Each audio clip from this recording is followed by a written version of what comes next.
À 7h-5, la question santé d'Europe 1, Thomas Soto. Quand on pense Téléthon, forcément, on pense myopathie et maladies génétiques rares qui touchent les enfants. Bonjour, docteur Kierzek. Bonjour Thomas. Alors tout ça est parfaitement vrai, mais le Téléthon, c'est aussi bien d'autres choses. Ça concerne, Gérald, bien d'autres maladies. Oui, puisque l'AFM Téléthon soutient une trentaine d'essais cliniques en cours ou en préparation dans des domaines extrêmement variés. Près de la moitié d'entre eux concernent les myopathies, ces fameuses maladies neuromusculaires, mais les autres concernent des maladies certes rares, mais de plus en plus des innovations qui sont au service de maladies beaucoup moins rares. Deux exemples, l'insuffisance cardiaque par exemple, et le lupus érythémateux disséminé. Le lupus. Le lupus érythémateux, le lupus est une maladie auto-immune, c'est quand le système immunitaire qui est censé nous protéger se retourne contre l'organisme et fabrique des auto-anticorps, et c'est une maladie qui va toucher la peau, les articulations et qui va donner une insuffisance rénale. Et le dernier essai qui en 2014 a été cofinancé par le Téléthon permet justement l'administration de cellules souches qui sont produites à partir de moelle osseuse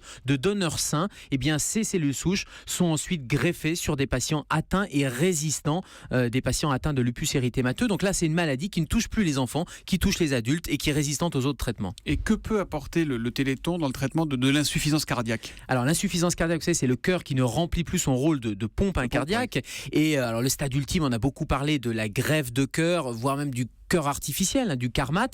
Mais avant ce stade ultime, pour des patients qui sont en insuffisance cardiaque sévère, mais pas encore au stade de la greffe, eh bien, la thérapie génique, là aussi, et notamment la greffe de cellules, la thérapie cellulaire plus exactement, va permettre de greffer des cellules de myocarde. Il y a eu un premier essai il y a quelques mois à l'hôpital Georges Pompidou avec une patiente qui a bénéficié de ces thérapies cellulaires et de ce cofinancement du Téléthon. Ça veut dire, docteur, que les progrès dus au Téléthon, c'est vraiment pour tout le monde, en fait. Oui, c'est vraiment pour tout le monde. En tout cas, il y a des passerelles entre la recherche pour des maladies qui sont parfois très rares, quelques cas uniquement dans le monde. Et ces passerelles-là permettent d'avoir des thérapies innovantes qui vont ouvrir des perspectives sur la médecine dans son ensemble, y compris pour des adultes et non plus des enfants, et pour des maladies extrêmement fréquentes qu'on n'arrive pas à traiter, ou en tout cas qui deviennent résistants aux traitements classiques. Il ne faut pas s'habituer au Téléthon. Le Téléthon est un événement qui reste plus que jamais utile. Un rappel, si vous le pouvez, vous faites un petit don, même 1 euro, ça compte, en appelant le 36 37.